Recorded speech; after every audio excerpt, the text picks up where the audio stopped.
Perfect जे नावाप्रमाणेच perfect आहे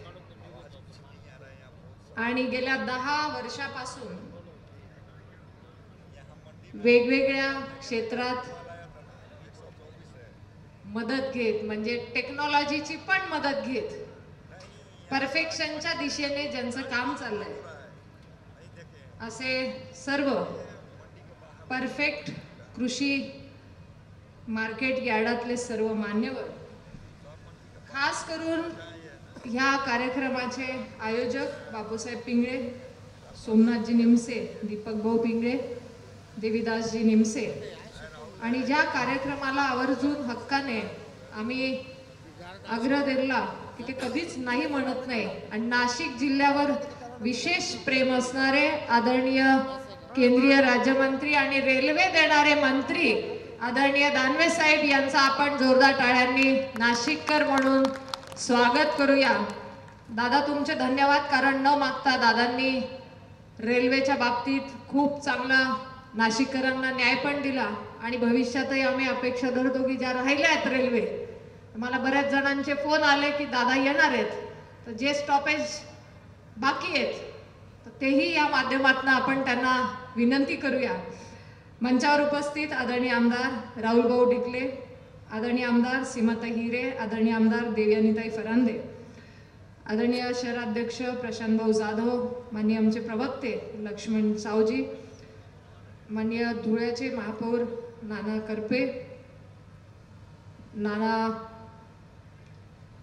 शिलेदार, सुनीलजी केदार, माननीय बाळासाहेब कर्डक ज्यांनी विस्तृतपणे आपल्या या मार्केट यार्डची माहिती दिली, माननीय माजी नगरसेवक मानकर दादा, सर्वच इथले सर्व संचालक मंडळ, माझ्या समोर उपस्थित ज्यांच्यासाठी हा कार्यक्रम आयोजित केला आहे ते वेगवेगळ्या गावातून आणि वेगवेगळ्या जिल्ह्यातून तालुक्यातून आलेले सर्वच शेतकरी बांधव, मी फार बोलणार नाही, परंतु मी एवढंच म्हणते की कृषी क्षेत्राची प्रगती असं भारताकडे म्हणून जेव्हा इतर देश बघतात तर निश्चित अपेक्षा असते की इथे टेक्नॉलॉजीचा किती वापर होतोय आणि त्या टेक्नॉलॉजीचा वापर जास्तीत जास्त व्हावा म्हणून गेल्या 10 वर्षापासून केंद्र सरकार विशेष त्याच्यावर भर देतंय किंवा मी म्हणेल बजेट वाढवून देतंय आणि बजेटही कृषी क्षेत्रातलं वाढवून त्यामध्येही सुधार करून मग ड्रोन सारखी व्यवस्था कृषी क्षेत्राने का वापरू नये यावरही पंतप्रधान नरेंद्र मोदीजींचं कायम मार्गदर्शन असतं, त्यांचा आग्रह असतो। आणि आता बघितलं असेल की विकसित भारतची संकल्पना जी आहे की 2047ला जर आपल्याला भारताला विकसित बघायचं असेल तर त्यामध्ये कृषी क्षेत्राचा महत्त्वाचा वाटा आहे, मोलाचा वाटा आहे आणि त्याच्यामध्ये या क्षेत्रात प्रगती व्हावी म्हणून ड्रोन टेक्नॉलॉजीचा सुद्धा वापर शेतकऱ्यांनी केला पाहिजे। त्याच्यासाठी ट्रेनिंग सुद्धा देण्यात येत आहे आणि महिला बचत गटाच्या माध्यमातून त्यांना ती ड्रोन टेक्नॉलॉजी सुद्धा उपलब्ध करून देण्यासाठी सरकारने पुढाकार घेतला आहे।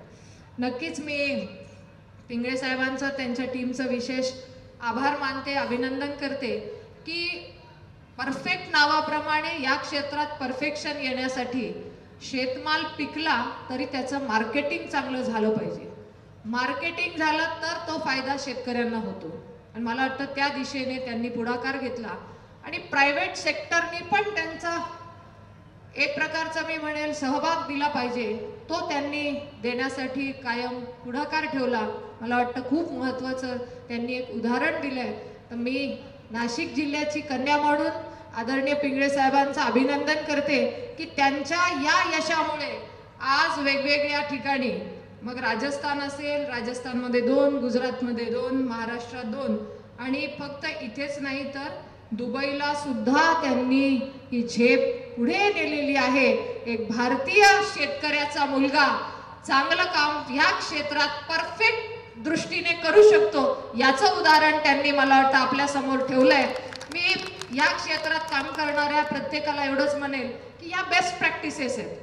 बेस्ट प्रॅक्टिस म्हणजे काय, तर यांनी काय मेहनत केली आहे, काय वापर केलाय, काय काय टेक्नॉलॉजी वापरली आहे। आज सरकारने पण इनाम पोर्टल आणलंय, इनाम पोर्टलच्या माध्यमातून मार्केट कमिट्यांमध्ये किती आवक येते, रेट काय आहे, शेतकऱ्यांना तिथेच थांबून त्या रेटच्या माध्यमातून एखाद्या मार्केट कमिटीला पिंपळगावला जास्त रेट असेल तर ते निर्णय घेऊ शकतात की आज कांद्याला भाव इथे जास्त आहे, किंवा मग ज्या ठिकाणी जास्त असेल तर ती निर्णय घेण्यासाठी अशा प्रकारच्या टेक्नॉलॉजीचा वापर आज सरकारने पण त्याच्यावर भर दिलाय. मला वाटतं परफेक्टच्या माध्यमातून पण आपणही इथे तो वापर नक्कीच करत असाल.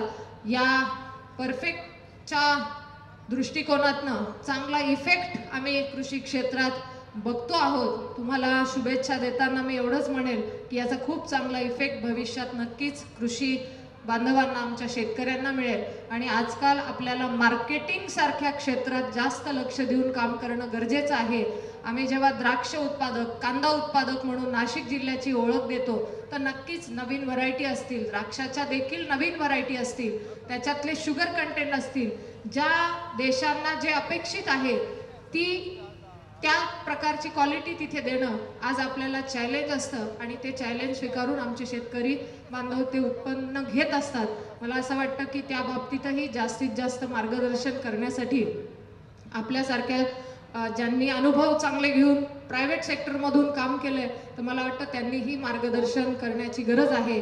आणि नक्कीच या डिजिटल टेक्नॉलॉजीने किंवा साधा फोनवर जरी आपण आपल्या व्हिडिओ माध्यमातून जरी एक चांगली मार्गदर्शक सूचना व्हिडिओ बनवली तर मला वाटतं त्याचा फायदा भविष्यात शेतकऱ्यांना होईल. आणि टेक्निकल अडचणी बऱ्याच वेळा येतात.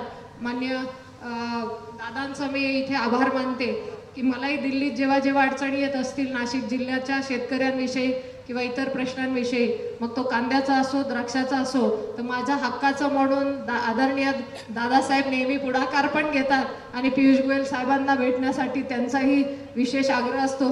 तर मी आभारी आहे की दादा तुम्ही दिल्लीत भक्कमपणे आमची बाजूही मांडतात. माननीय गडकरी साहेब असतील ते देखील याच्यात पुढाकार घेतात. तर मला असं वाटतं की दिल्लीमध्ये आपलं पालकत्व निभावणारे दादा आम्हाला वंदे भारत ट्रेन सुद्धा न मागता देतात आणि भविष्यात अशा अनेक वंदे भारत जास्तीत जास्त याव्यात यासाठी सुद्धा मी आग्रही आहे, मागणी करते. जसं माननीय आमदार राहुल दादांनी सांगितलं की रस्ते कनेक्टिव्हिटी चांगली झाली तर शेतमाल लवकर पोचतो आणि परिणामी त्याचा चांगला मोबदला त्या मालाला मिळतो.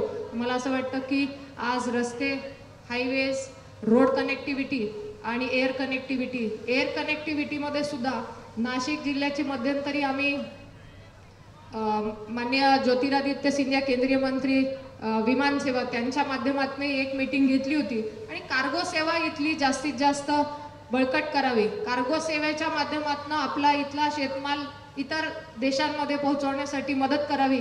यातही सकारात्मकता आली होती आणि त्या दृष्टीने काही शेतकरी त्याचा लाभ घेत आहेत. मला असं वाटतं त्यामध्येही पिंगळे साहेब आपण विशेष लक्ष घालाल आणि कार्गो सेवा असेल किंवा किसान रेल असेल या माध्यमातून शेतकऱ्यांची मदत करण्यासाठी आपण अनुभवी आहात. आपण जरूर पुढाकार घ्या. आमची सगळ्यांची तुम्हाला साथ आहे आणि नक्कीच पुढे पण राहील. मी फार वेळ न घेता परत एकदा व्हेजिटेबल कंपनी असेल, फ्रूट इंडस्ट्रीमधलं तुमचं योगदान असेल आणि ऑर्गॅनिकला तुम्ही केलेलं एक प्रकारचं प्रमोशनची तुमची तयारी असेल तर या विशेष क्षेत्रामध्ये आपण खूप पुढे जा, खूप मोठी झेप घ्या. आमचे कायम तुम्हाला ह्या बाबतीत राज्य सरकार असेल, केंद्र सरकार असेल, जरूर याच्यामध्ये मदत मिळेल. आणि परत एकदा नावाप्रमाणेच परफेक्ट आणि जे चांगला देतात इफेक्ट आणि कामात न होतात रिफ्लेक्ट असं परफेक्ट अभिनंदन करून थांबते. धन्यवाद. जय हिंद, जय महाराष्ट्र, जय भारत.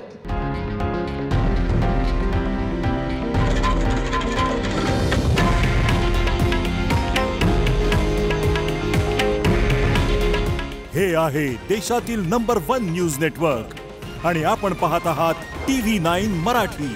काळजी तुमची, हित महाराष्ट्राचं.